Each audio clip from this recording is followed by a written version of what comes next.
Welcome to our Soul Sister Sync video number 4. We are very excited to be here with you today, and we are going to talk to you today about the dynamics of coaching. So Arti and I are both coaches. We'll give you a brief background on that in a second. And as coaches, we also work a lot on our own self-development. So we ourselves work with coaches too as a client. And we have, through our own journeys, noticed amazing things that coaches do to help us on our journeys, but also some patterns of behavior some coaches may fall into, which can be a little bit off-putting and may even derail you a little bit. So we're here today to make you aware of some of those things. Yeah. So I'm Arti. I'm a life coach and hypnotherapist, and I also do some counselling work with children. I work with people with stress and anxiety, and I give workshops as well. And I've noticed that when people are starting off on a coaching or counselling journey, they're not really sure what they're looking for, which is fair enough. It's very new. So we thought we'd put this video on today to show you what coaching is and isn't, and things a coach can say which should ring alarm bells for you. Yes. So I am Shaimi Jindi. I am a love and relationship coach and super passionate about all matters of the heart. And because I am so passionate about that, I also undergo a lot of self-development about my own matters of the heart. And I've noticed sometimes with coaches, what can happen is that they will fall into a pattern of guiding you according to what they feel is best. So this can be really, really dangerous, because what it means is that the coach is using their own paradigm of what the world looks like, maybe their own experience, their own belief system to guide you. But that's no good to you, because you're a completely unique individual. There's nobody like you in the whole universe, and you are going to rock the world on your own terms. And the coach is there to guide you to rock the world on your terms. And that means exploring what that means for you and achieving your vision your way. So even if the coach has achieved your vision, let's say your vision is to earn £1 million a year, let's say the coach is earning £1 million a year, that's fine, but you're going to earn it a completely different way, and the way that is true for you. So it's important for the coach to do that with you and not say, well, this is what I did, so you need to be doing it this way. Yeah. If you want someone to give you advice, and you do want someone to, I don't know, tell you how to improve your karate or how to start a business, and you want that advice rather than that coaching relationship, then what you need is a mentor. A coach is there to help you explore your inner world, how you function, and therefore how you can overcome your own limitations, what goals you want to set for yourself. No one knows you 100%, so no one really can tell you what to do. It's up to you to explore that for yourself with the help of someone who can help you tap into your intuition. So really, a coaching journey, what a coach can do is educate you into how the human mind works, how relationships work, and that kind of thing. But what a coach shouldn't do is give you advice on other areas of life, like, you know, where to invest your money or what to do in certain situations in relationships. It's for you to explore that for yourself. So often when a client comes in, I'll tell them how the body reacts in response to a stressful situation, and the fact that breathing can really help that, or, you know, sitting with a good posture, or, you know, all of that kind of thing can really help that. But that isn't advice on how to actually deal with situations they are finding stressful. That's for me and the client to explore together, rather than for me to sort of project my own beliefs about that onto them. Yes. And project is the key word here. We call this projection when the coach starts using their own view of the world and puts it on you, or takes their energy and starts almost infiltrating you with their energy. So you'll be noticing that the questions that they're asking you is coming from their own stuff rather than from your own world.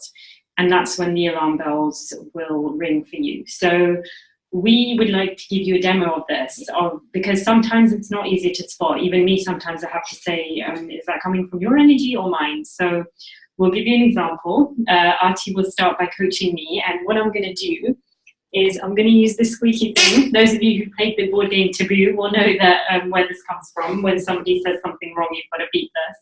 And so when Archie says something which I perceive to be projection, I'm going to beat this, so you can see the kind of things we're talking about. Yeah, and we just wanted to let you know that these examples are fictional, yes. and we are exaggerating a little bit. Very much. So yeah, so if we mention like problems we're having with people, the people are probably fake, and the problems are probably fake as well. Yes. But yeah, off we go. Hi. Hi. Thanks for seeing me today. So I'm just feeling really, really stressed. I'm so incredibly busy at work. It's like, you know, I'm working 12-hour days, all day, every day. Yeah. Isn't it awful now that they just make us work so hard? And I don't know, companies, I just went self-employed as soon as I could, because companies just like whip you. But anyway, you were saying you're working 12-hour days. Yeah, and it's been like this since last January, so it's not even like, you know, projects or anything. It's just constant. So do you have problems saying no? I didn't think I did until you just said that. I probably want to please people, yeah, so I'll take on more than my fair share of stuff. Okay, and I wonder how that feels to be able to please people in that way. It feels good when I agree to it, but then when I'm doing, you know, when I'm still in the office at 8 o'clock in the evening, I start feeling really resentful. Yeah, so you're sort of putting other people's needs first because that feels good for a while. Yeah. But then you're feeling resentful later because you're taking on more than you want to take on. Exactly. Yeah. Okay, so we can pause there. Yes. Why should you be from the beginning? I mean, that's a perfectly reasonable thing to say, right? First of all, Artie, and I know she never does this when she's coaching me, so that was a complete, you know, exaggerated example, but she didn't even let me finish. So I might have been about to resolve it on my own, and she just went in with that, oh my God, yeah. Yeah. So a good coach will always let you finish your sentence. You can ramble on for as long as you want. This is your time, and literally your time to talk. Yeah. And then there were many more examples. With the caveat that you've got an hour or an hour and a half of what you've booked with them. So towards the end of the session, because they want you to leave more positive than you came in, they might start interrupting to get you to resolve some of your stuff. Yeah. But at the start of a session, certainly you shouldn't be interrupted like that. Yes. Yeah. And then there were some very clear examples of where Archie was putting her own stuff in. So, you know, her opinion that companies always work you too hard, the fact that she went self-employed as soon as she could. I mean, it's fine for the coach maybe to give you some examples of this could be explored or that could be explored, but that was almost like a, why don't you go self-employed? Yeah. Or the client might perceive it that way. Yeah. Yeah. I mean, the coach can give examples of themselves or their clients who have resolved issues in a certain way, but it shouldn't be as direct as that. It should be a sort of, you could explore this if you wanted to, and after the conversation has gone on a while and you've come up with your own ideas, rather than straight in there with a, well, you know, I didn't even know whether Shaima had thought about it or not, and I went straight in there with my own idea. And then do you have problems saying no? I was like, whoa, okay, you're giving me a complex here. So again, it's not for the coach to start analysing your personality per se. She might say, you know, well, where do you think that comes from? Like you very nicely did when you were being the good coach afterwards. You know, how do you feel about that? What does that bring out in you? Those kind of things are fine, but it's for me to then say, maybe I have problems saying no. It's not for the coach to kind of put that on you. Yeah. Yeah. Because you can then end up with a complex that, you know, actually you didn't really have that problem, but now you think you do because exactly. Someone's told you do. So, I mean, I did exaggerate those examples at the beginning and they were very quick and fast, but just watch out for little things like that where someone's giving you a label based on something very brief you've said, or where someone's interrupting you and you don't feel like you get to talk, or when someone's got a very specific view of life that you don't have yourself. Yeah.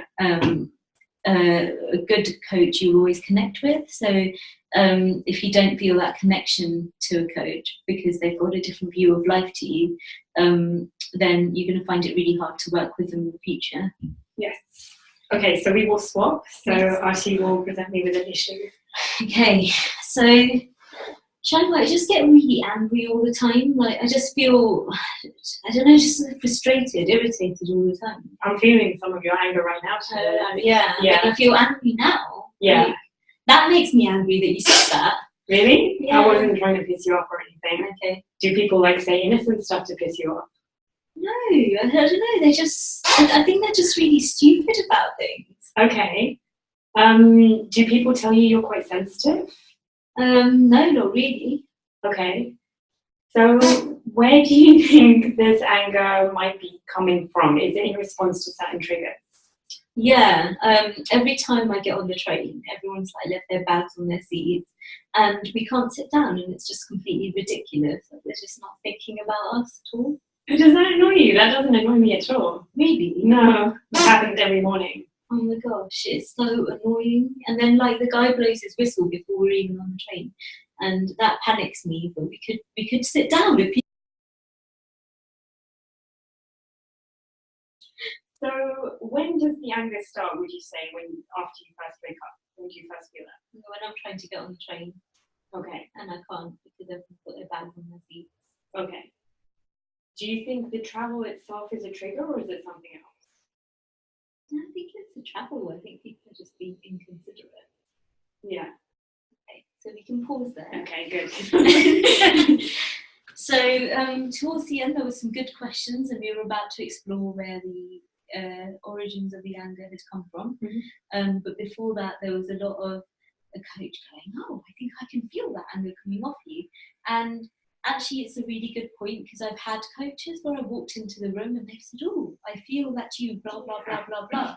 And it's so annoying. Some people are intuitive and they can feel what other people are feeling, but that's their business. Yeah. You know, it's not for them to kind of tell you what you're feeling. It's so irritating. The biggest thing I needed to learn from my coaching journey was to express how I felt. So it's not helpful for me if someone else expresses that for me. Yes. Especially if it's not accurate, and then I'm going, "Oh, but do I feel that? Oh, I didn't even know I felt that. Maybe I do." And you start doubting yourself. Yeah. If one of the things you're exploring in coaching and counselling is being able to be in touch and in tune with your own feelings, it's not helpful for someone to be telling you how you're feeling. Yeah. Or what they're picking up off you. Yeah. And to tell Artie, well, the bags on seats thing doesn't annoy me is very unhelpful, because we all have our own triggers, we all have our own stuff that is or isn't going to annoy. So it's not for me to start putting that on you and almost like make it that you're wrong to be annoyed with that. You know, you're allowed to feel whatever you feel, and the coach should allow you to do that. Yeah, exactly. Because there'll be stuff that annoys Shaima that doesn't annoy me. Yeah. And so there's no judgment there. It's just one of those things. Yeah. Okay. Should we do another one? Or one more example? Yeah. Okay, cool. Okay. I quite like these examples. Yeah. So one of my dreams is to work for Hollywood as a camera director. Oh, wow. Yeah, but I'm really paranoid about moving to the US, and I want to stay here. Okay. So I was hoping you could talk me through that. So you want to live here but work in Hollywood? Yes. Okay. So how? So what were you thinking about? You know, how you'd be able to manage a career in Hollywood while you're working in the UK? Well, I haven't explored it, but a lot of the films I've been watching lately have been based in London. So Okay. I wonder if they have a base somewhere in London I could work at. Okay. Yeah. And what skill could you bring maybe to the Hollywood industry? I love being creative. So even when I see films in the cinema, I'm like, ooh, I wonder if they thought of this, or I wonder if they thought of that. So I would love that. Oh, wow. Yeah. And have you looked into like whether there is a London base, or you know, what skills you need to work there or anything like that? No, I haven't. We're talking it through now. I really want to go into that. Yeah. Okay. And then in the rest of the session, we could explore ways in which Shaima could do that. Yes. But you beat a couple of times, so I was wondering why. So it wasn't so much what Artie said, it was more her expression. So the sort of eye rolling and the, okay, that's not really a very helpful demeanour. So, you know, what you said I think was fine, you know, okay, so you want to work here, you want to live here but work for Hollywood. That's a perfectly fine question, but so you want to live here but work in Hollywood. Do you see what we mean? It's the way it was said that was a bit off-putting. And my whole body language, my whole tone of voice was like saying what a stupid idea, or how did it, you know, and that's not for a coach to judge. Like I've had a 5-second conversation with Shaima. How do I know it's a stupid idea? You know, having that conversation, and if it is a dream of Shima's, exploring why. Oh, how would you feel once you were there? Oh, is there anything else that could bring those feelings up? So sort of coaching conversation I read about was about someone who wanted to be a doctor because they wanted to help people, but they couldn't get the grades. And so the coach was like, oh, well, how does it feel to help people? Are there any other ways you could help people? And the person came out with a whole host of other ways they could help people, but with the grades they had. So it's that kind of conversation rather than well, if you can't get the grades, then, sort of, what skills do you have in that? So it's exploring why you want your goal and how you can get there. You always want a goal because of the feeling you'll get there. Yes. So what else can get you the feeling? Yes, indeed. Yeah. Do we want to do any more? That's probably enough. That's enough. Yeah. Okay. If you do have any more questions about things that are or are not projection, then do feel free to shout, because sometimes it's quite a fine line. So Artie and I practice coaching on each other a lot, and I have to be very careful I don't ask Artie any leading questions. So would it feel good if this happened? Instead, I should be saying, how would it feel if this happened? So sometimes it's a fine line. Yeah. And it's always harder with friends as well. You do sometimes want to jump in with your own, Yeah. And especially when a coach gets to know you a little bit, it can become a little bit more tricky, because it's like, well, remember when you did this way, and you did, and so make sure you're thinking about your coaching relationship with someone and whether it's still serving you. Yes. And don't be scared to give feedback to your coach as well. So if you feel like they're projecting already on your first meeting with them, then that's probably a bad sign. But if you've been working with someone a while, then feel free to discuss, hey, I think, when you said XYZ, it felt like you were putting your own ideas on me, because that very conversation will be very healing in itself. The coach, if it's a good coach, will accept the feedback and will learn from that. But also, you could maybe explore what that brings up for you as well, and who that reminded you of, and what, and the strength that it took to bring that to the coach. Yeah. You go to coaches with problems you've had for quite a long time in your life, and you have to be very open with them and open to helping them, letting them help you. So the strength it takes to then tell someone, oh, actually, that thing you said made me uncomfortable, will help you in your other relationships as well. Yes. And use your intuition. So if the coach says something and you leave the session feeling a little bit negative, and when I say negative, it's fine for a coach sometimes to challenge you or to maybe encourage you to think about things in a certain way. But if you just come out thinking, I don't think he or she gets my vision at all, or I feel completely deflated now, those are alarm bells. So trust your vision, of course, and trust your intuition. And also remember to protect your energy. That's number one in any situation. And like Artie says, a good coach will help you with that. So even if you have a blip, when you bring it up, you should feel from then on like your energy is protected, because coaching should be a very safe space for you. Yeah. And your coach, like Shima said, will challenge you. That's the whole point. Yeah. If you wanted a conversation where someone was telling you you're right all the time, then go and talk to a friend. The coach is there to challenge you, to show you different ways of thinking.